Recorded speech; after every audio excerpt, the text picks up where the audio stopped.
Salut, c'est Mademoiselle Without, ta prof de maths. Donc aujourd'hui, je vais tout simplement te montrer comment on résout des équations à une inconnue. Donc ça va vraiment être une vidéo très courte car ce n'est pas sur un chapitre entier comme j'ai pu faire sur les fonctions, en tout cas les fonctions numériques.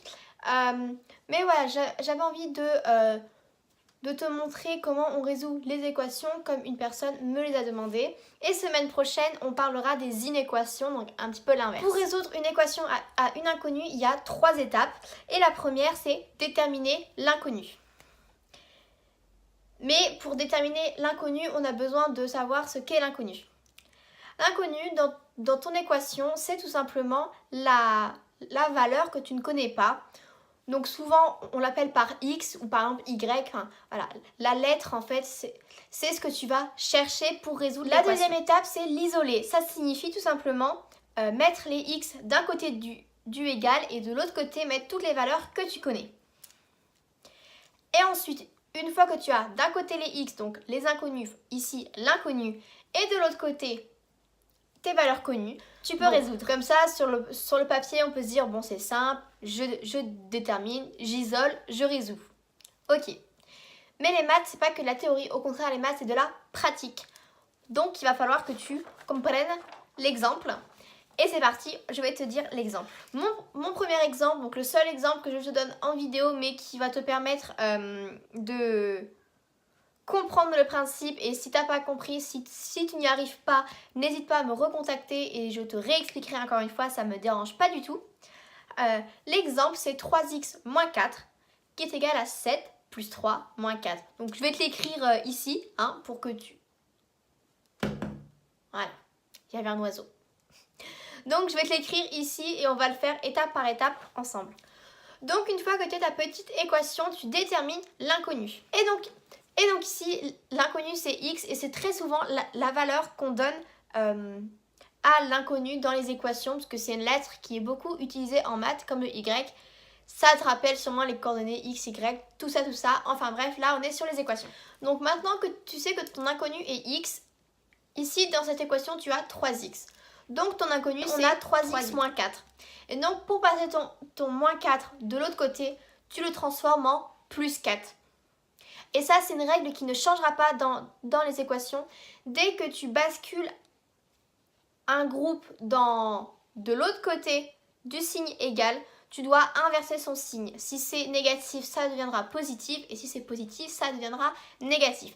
C'est une règle qui se respecte dans les équations. Tu vas réduire ton membre de droite, c'est-à-dire 7 plus 3 moins 4 plus 4. Et là, si tu es un petit peu mathématique, on va dire... Tu peux observer que moins 4 et plus 4, ça s'annule. Imaginons, tu perds 4 euros, mais tu gagnes 4 euros. À la fin, ça fait 0.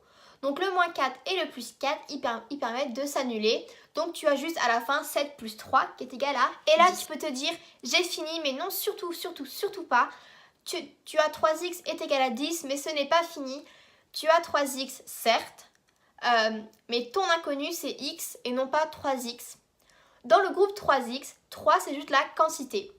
Donc tout simplement, tu divises ton résultat par la quantité. Donc ici, 10, tu obtiens x est égal à 10 tiers. Ok. Faut savoir qu'en maths, tout le monde préfère les fractions. Enfin, tout le monde. Faut savoir qu'en maths, on préfère les fractions. Pourquoi? Parce que ce sera toujours plus précis. Certes, 5 demi, c'est 2,5, mais... laisse en fraction si tu en as la possibilité. Et ici, ton résultat 10 tiers, ne le mets surtout pas en valeur réelle. Car quand tu fais 10 tiers, tu obtiens 3,66666. Bref, c'est pas un résultat net et précis. Donc surtout, tu laisses 10 tiers. Et si jamais tu as un doute dans ton résultat qui te paraît étrange, n'hésite pas. Tout simplement, qu'est-ce que tu fais? Tu le vérifies. Et tu dis, oula, qu'est-ce que ça veut dire vérifier? Tu prends tes deux membres séparément, surtout séparément. Donc là, tu as 3x moins 4 d'un côté et de l'autre 7 plus 3 moins 4. Tu calcules 3x moins 4 puisque tu as maintenant la valeur de x qui est 10 tiers. Et de l'autre côté, tu calcules 7 plus 3 moins 4. Ici, on obtient à gauche 6 et à droite 6. Et donc, tu peux bien dire que 6 est égal à 6. Donc, ton résultat d'équation. Et donc voilà, bon, tout simplement c'est vraiment assez simple les équations et je te dis ça vraiment en connaissance de cause. Comment c'est ça? Donc voilà, les équations au final c'est pas si pire que ça. Je peux te dire que j'ai rien compris les équations pendant 1 an et j'ai eu un déclic pendant un contrôle où j'ai vraiment compris. Et maintenant ça vient tout seul, il faut juste voilà que tu comprennes qu'il faut inverser les signes quand tu passes un membre de gauche à droite. En maths, il faut essayer, c'est-à-dire que c'est bien de connaître son cours par cœur, c'est bien de connaître son théorème par cœur, mais si tu ne sais pas l'appliquer, il te sert strictement à rien.